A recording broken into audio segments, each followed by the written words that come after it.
I apparently have like relatively easy pregnancies and absolutely traumatizing births. Nothing else crazy is gonna happen, right? Okay, maybe not. If you like a roller coaster birth story, then this video is for you. Take a seat and let's get into it. It's officially been 2 months since Honey was born, and this is the first time that I've had like a brain cell left at the end of the day to remember to tell the story.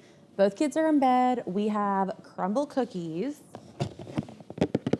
and we're rewatching Bridgerton for like the 17th time. So let's get into the birth story because I've never told this and I need to put it in a permanent place before I start to do what we all do and like forget all the in-between things. Okay, so Honey was due at the end of January, which means the end of my pregnancy was literally like the thick of sick season. Me and my toddler were pretty much just passing germs back and forth. We kept getting sick.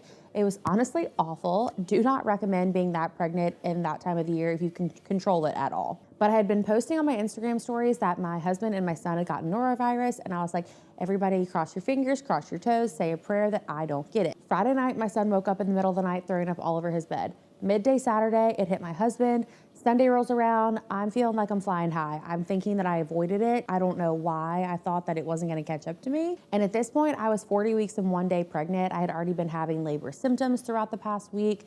I was 3 centimeters dilated. So Sunday evening, when I started to feel a little funny, I was like, okay, I'm either about to go into labor or I'm about to start throwing up. So I told my husband to go ahead and call his mom because my mother-in-law is who's gonna stay with my toddler, and she lived an hour away. And the plan was when I started to feel like I was going into labor to call her so she could be here to watch our son, but I could still like labor at home for as long as possible. So by the time she got here, I had already been throwing up for like 30 minutes because, surprise, I was not in labor. I also got norovirus. I called my doctor's office because I had been throwing up for so long, like over and over and over again. I would get like 20-minute breaks and then be throwing up again. And then I started contracting because once you get dehydrated, your body will start contracting. So I just called my office. They were like, normally we wouldn't have you go in at this time because the contractions were like 8 to 10 minutes apart.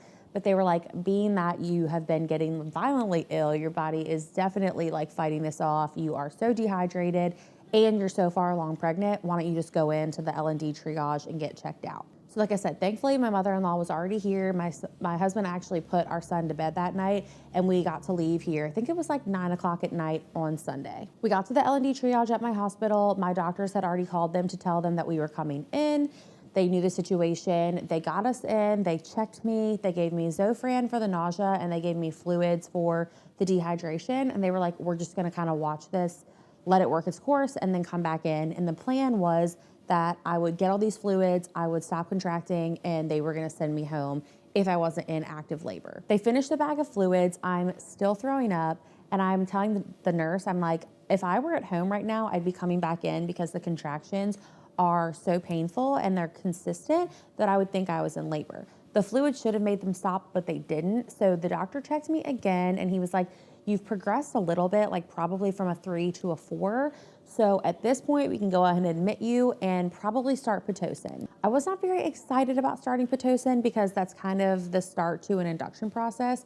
And I didn't want to be induced again. With my first, I had an induction that ended up in a C-section after like a very tiresome labor. So my only plan this time around was to try to have a successful VBAC, and spoiler alert, I did not. And since I wanted to try to like put that off as much as possible, but I didn't want to go home because I was still actively contracting and in pain, they went ahead and moved me up into an actual L&D room. They said we could wait to do Pitocin until the morning and just kind of like see how things progressed. Throughout this entire night though, the contractions were so painful that I couldn't sleep. Like every time I fell asleep, I would get a contraction. And at this point they were like 7 to 8 minutes apart. So they were like a little bit closer, but not much. They tried giving me some pain medicine over the night because I also opt for pain medicine during birth. I'm not going painful. I'm not going epidural free, whatever. I want the drugs. So they gave me both doses of whatever pain medicine they give you in early labor overnight.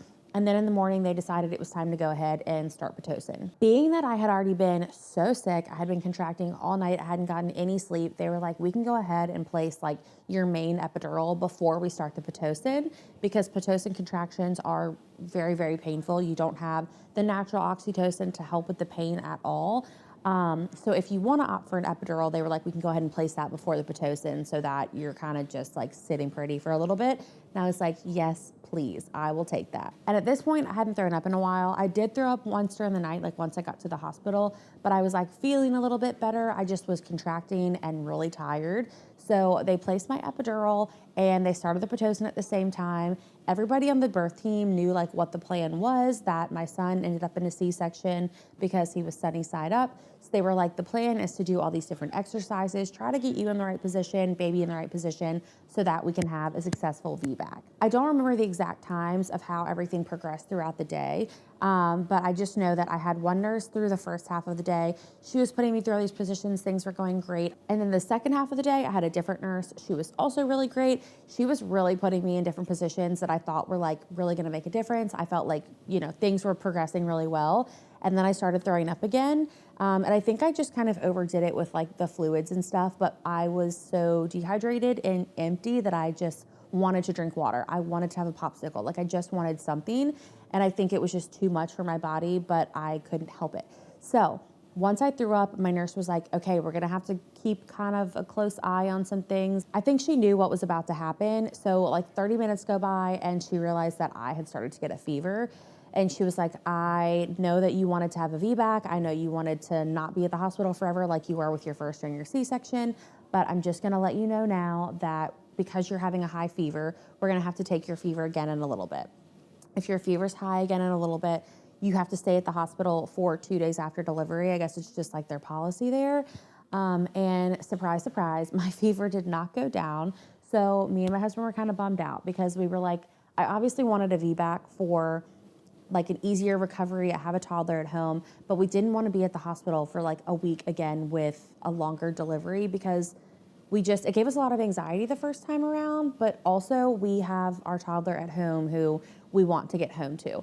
So that just kind of made us like a little uneasy, like, okay, things are kind of going a little differently than we planned, which is what happens in labor and delivery. This is not our first rodeo. We know that happens. Around this time, like I guess like in the next hour or so, the nurse started to notice also that me and baby's like heart rate and BP were kind of like all over the place and that we both had fevers. And she was like, things just are looking a little funny on our end. We're just gonna keep putting you in the right positions. And then I don't remember the exact time that it was when it came time to push, but we started pushing for like 30 minutes. They said everything was going well. We were trying some different pushing positions, but being that I had the epidural, I had to obviously be in the bed. So it was a little limited, but we did some different stuff that the nurses suggested. I don't remember the exact time that I got fully dilated and it was time to start pushing, but it was like an hour in and we realized that like things weren't really progressing. It was closer to like the hour and a half mark that like my fever was still high, baby's fever was still high, heart rate and BP were still like up and down. And it was a different doctor than I had been seeing because that doctor went to a different C-section. But this doctor, so she just walked in, I just met her, and she was like, you know, your fever is still high, baby's fever is still high. We can't really put your body under the stress for much longer because of everything that's happened thus far. And I was like, you know what? I already know where this is going. I do not want to push any longer. I don't want to put any more strain on myself. I am just going to like let go and let God, and I'm gonna have another C-section. That was pretty much where I was headed, and I was feeling really, really tired at this point because of how much my body had already been through.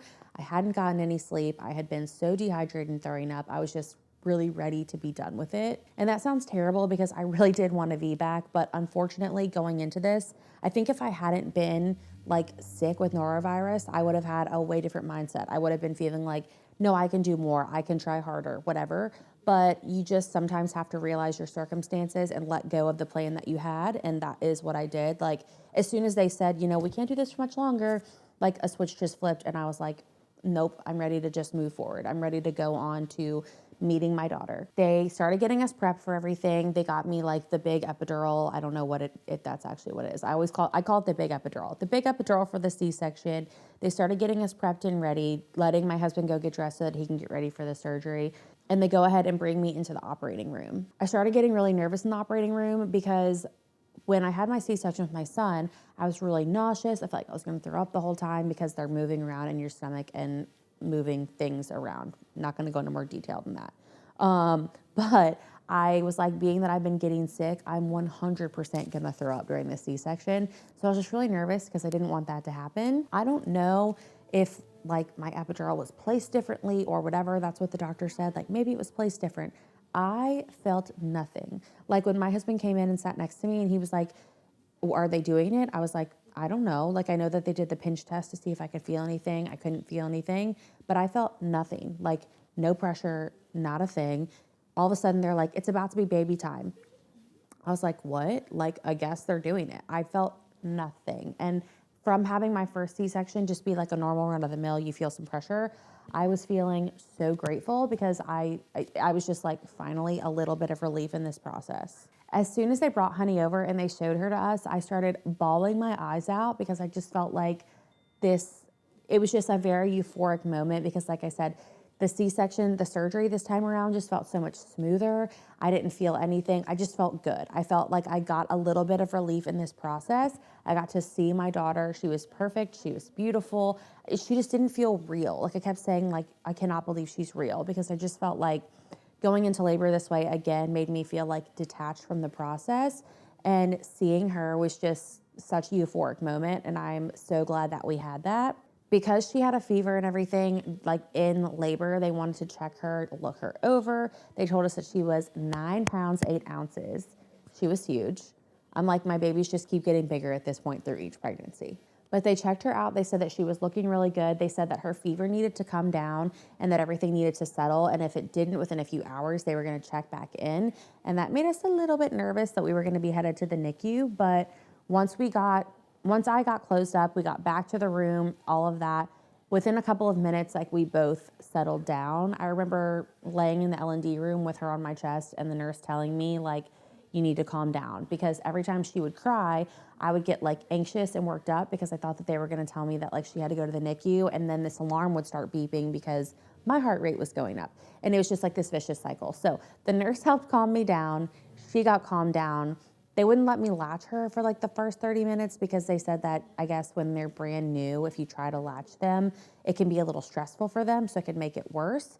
But they also want to latch when they come out. So that's also why I was like getting nervous and worked up and like whatever. But after, like I said, 20, 30 minutes, I got to latch her. She got to settle down. I settled down. And then they moved us over to like the mother and baby, or the mother, is that what it's called? The mother baby recovery room.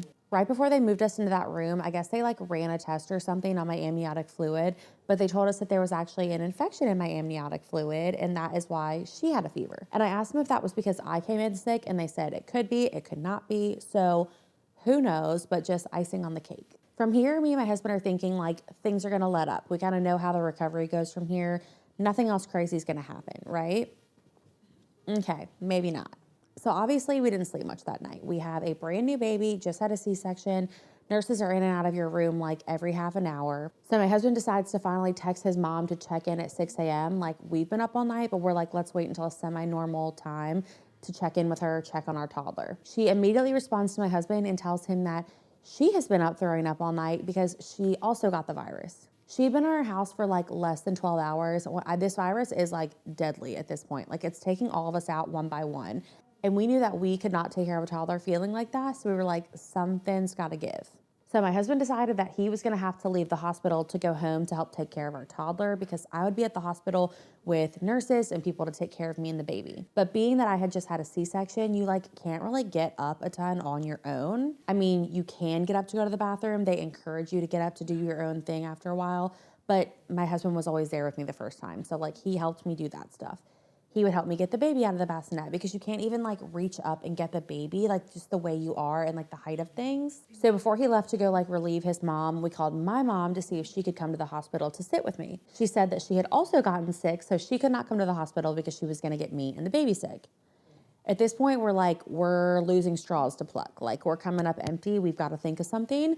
Thank God we have literally the best friends in the entire world, and some of our friends came and sat with me throughout the days so that I would not be alone in the hospital, because my husband decided that he was going to like put our son to bed at night and then he would come back and stay with me through the nights. But throughout the day, while my mother-in-law was home with our toddler, he was like, I need to be there to help until she's feeling a little bit better, which made sense. We have to take care of both of our kids. I'm in a hospital where all these nurses and doctors are here to help me. My friends are going to be here throughout the day, and thank God for them, because I swear The only time that the nurses were like not responsive was as soon as my husband left. Like I would call and tell them that like I needed help getting up to go to the bathroom or to get the baby, and I would be waiting for like 20 minutes. And my friends were like, the nurses are just like sitting at the nurses station. Don't know why nobody has come in yet.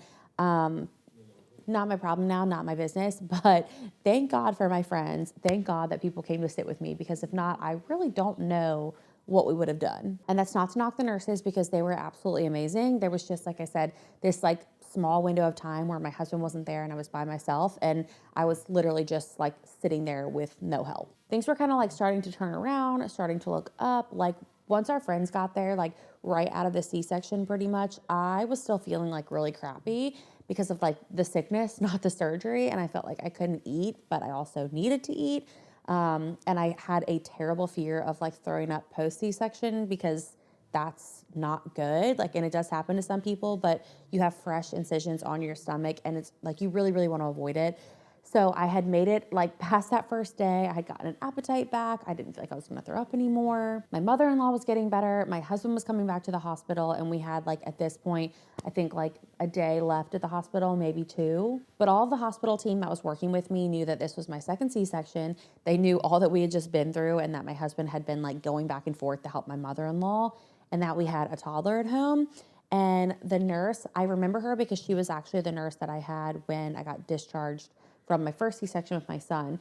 She came in my room and she was like, how do you feel about going home early? And I literally was like, oh, like, holla freaking Luya. Please let me go home. Recovery wise, I will say I was feeling like kind of a little nervous to go home, because I was like, I feel like it's still really early, but I have had a C-section before. I know what to do. I know what feels normal and what doesn't feel normal. They also send you home with pain medicine. They send you home with like a regimen of how to do everything. And I was like, I can sit on my butt in this hospital bed, or I can sit on my butt at home.